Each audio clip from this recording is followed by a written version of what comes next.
Mesdames, Messieurs, bonjour. Tout le plaisir est pour nous de vous retrouver sur un nouveau numéro de votre émission à la une. Aujourd'hui, nous allons nous intéresser au docteur Sofiatou Onifade avec Charlotte. Charlotte, bonjour. Bonjour, petit Ray, je suis encore au rendez-vous.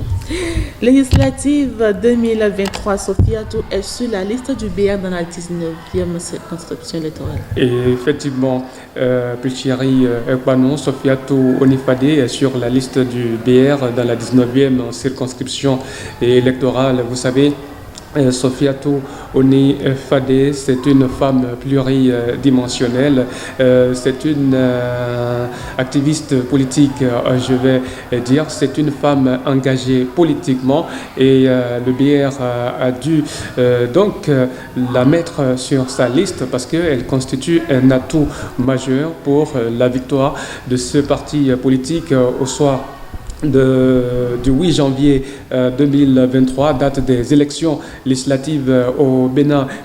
Docteur Sofiatou Onifade, ce n'est pas une inconnue dans l'univers politique au Bénin. C'est cette dame de fer qui avait occupé 3 différents portefeuilles ministériels sous le régime Yayi. Eh bien, aujourd'hui, Sofiatou Onifade apparaît comme un grand atout pour le bloc républicain dans le cadre des législatives 2023. Elle est donc positionnée dans la 19e circonscription électorale. Donc, c'est pour vous dire que c'est une dame qui a le sens du travail et elle va donc apporter beaucoup au parti, le bloc républicain, dans la 19e circonscription électorale.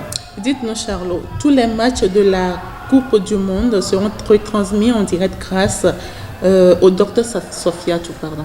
Oui, vous voyez, docteur Sofiatou Onifade, c'est quelqu'un qui se préoccupe donc des problèmes de la jeunesse. Vous savez, la Coupe du Monde 2022 démarre dimanche 20 novembre pour prendre fin le 18 décembre prochain, et ce n'est pas évident que tous les matchs soient retransmis en direct sur la chaîne nationale et sur les chaînes étrangères.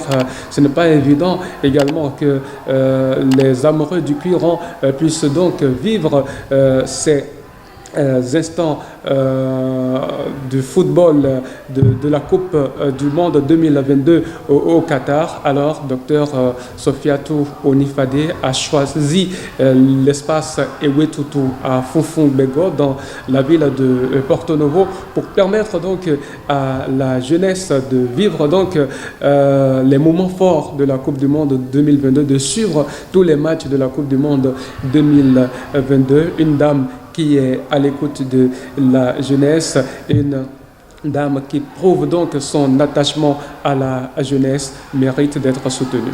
Votre conclusion?